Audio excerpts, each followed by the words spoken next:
Hello and welcome to Sway. My name is Alex Pettigrew, and in today's video we're going to be diving into our most recent software update, version 5.3.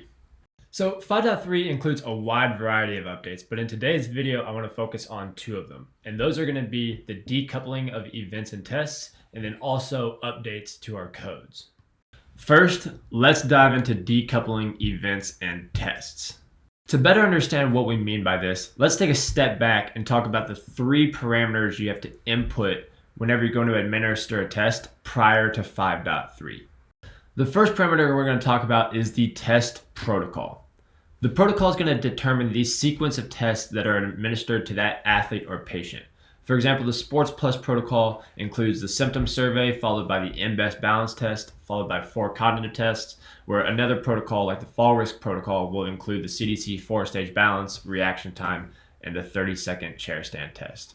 It's important to note also that you can go in and create a custom protocol on the fly if you would like. We have the predefined protocols up at the top, but below that you have a list of all the tests that you have access to, and you can toggle that orange switch on and off to individually pick certain tests that you want to be included. The second parameter we're going to talk about is baselines versus events. So a baseline is what you're going to use whenever your athlete or your patient is in their normal state and you want the results from that test to contribute to that profile's baseline. For example, at the beginning of the year, if you're baselining your soccer team or your basketball team, that's when you're going to want to use that baseline test. You're going to want to use all those test results to build those profiles' baselines.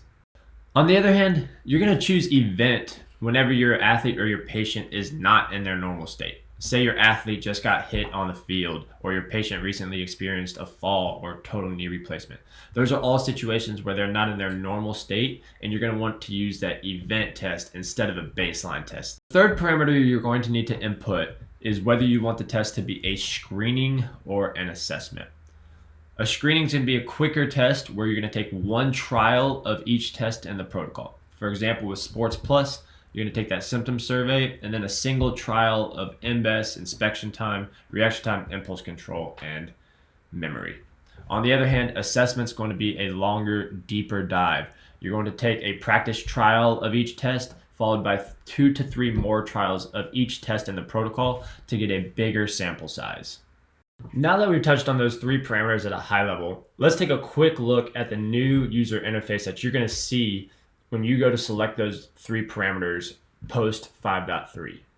So when we dive into the app and we press that Take Test button on a profiles page, we're going to see an entirely new screen. At the top, you're still going to see the spot to select the predefined protocol. We can click that button, and that's going to take us to a page where we'll see all the individual tests and the sequence that they are in for that protocol. And we'll also have the ability to add individual tests and customize the protocol from here. So you'll see we've bucketed the test into the 4 separate categories, which is balance, cognitive, functional, and surveys. And this is where you can click into these, have the drop down menu, and see what other tests you have access to, and then add those to this custom protocol if you would like. You also have the ability to shuffle around the tests in the order that they're administered. Beneath where you select the protocol, you'll see the option to select whether you want this test to be a screening or an assessment. And beneath that, you'll see what you're going to see is different with 5.3, and that's going to be that the baseline is now a checkbox. You no longer have to select whether it's a baseline test or an event test. And what this checkbox is going to do is if you check it, it's going to take those test results and have those contribute to the profile's baseline. So just like it would have been when you selected a baseline test prior to 5.3. But what you're going to see is there's no longer an option to make it an event test. Now it's just going to be the test results will contribute to the baseline or they won't. So you can have a standard test that's not a baseline test and it's not an event test. It's just a normal test that you can administer on the platform, which we've had a lot of folks ask for.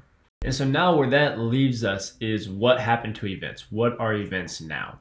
So instead of being coupled together with the test, what we mean by when we say we've decoupled events from tests is events are a completely separate construct now. They're their own thing. They have a start date and an end date. They can have a name. They can have a type. You can add notes to them.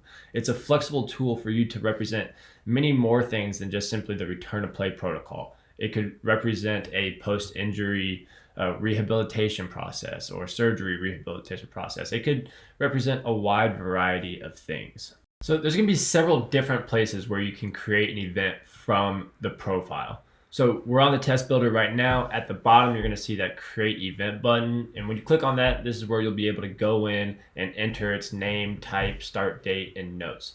But you also don't have to go to the test builder to start an event anymore. When you're on the profiles page, you can click that actions button up at the top right, and you're going to see a new create event button here that'll take you to that same page that we saw in the test builder, but you don't have to actually take a test to start an event on a profile. I know this is a lot to take in, so let's look at a few examples to help us get a better understanding of what we mean by what a new event is. And we're going to start that by looking at a trends chart and what it used to look like before 5.3 and now what it will look like post 5.3. So here you can see on this trends chart that this profile started off with a baseline assessment, followed by several event screenings, and then lastly followed by another baseline assessment. And you may remember the different dots that we use to represent those different types of tests. So the hollow blue dot would be a baseline screening, the filled blue dot was a baseline assessment, the hollow orange dot's an event screening, and the filled orange dot was that event assessment. Let's take a look at what this is going to look like post 5.3 with the event test taken out of the mix. What you're going to see is the symbol for screening is now going to be the circle, and the new symbol for assessments is going to be a square. And if the circle or the square is filled in, that's what's going to indicate that that test was used to contribute to the baseline. With 5.3, if there is an event on the profile, that's going to show up as an orange plot band in the background of the chart, and it's also going to have the event's name up at the top. If we go to the history tab on the profiles page, you'll also be able to see the events here as well.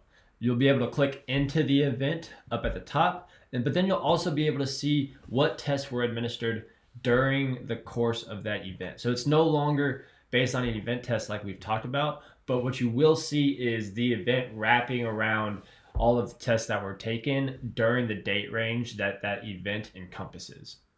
One last feature I want to talk about before moving on from the event and test separation is the ability to easily go back and toggle whether or not a test results contributes to the baseline. So we've gotten this request a lot, and the way you can do that now is if you go to that test history list and click on a particular test, you can go to the actions button up at the top right, and you'll see an option to either add or remove the results from the baseline. So if it was a non-baseline test, you'll see the option to add those results to the baseline. And then on the other hand, if it's a baseline test, you'll see the option to remove that test from the baseline. So that wraps up the discussion around decoupling events and tests. Now let's dive into some of the updates we have with codes. There's two different types of codes you can create on the Sway platform. One's a profile code and the other is a group code. They both have similar functions that allow patients and athletes to take a Sway test on their own mobile device. Now, a profile code has always had the ability to have a test that's either an event or a baseline or a screening or an assessment. On the other hand, prior to 5.3, group codes were limited to only being baseline assessments.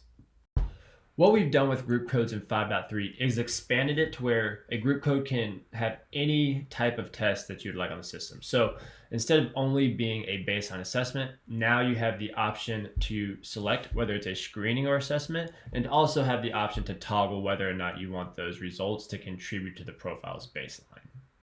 With that, we've covered the two major updates included in 5.3. There's also some minor other ones you might notice, like updated test instructions that the patients will be walking through. If you have any questions, please don't hesitate to reach out to our support team. I've included their contact information in the description below.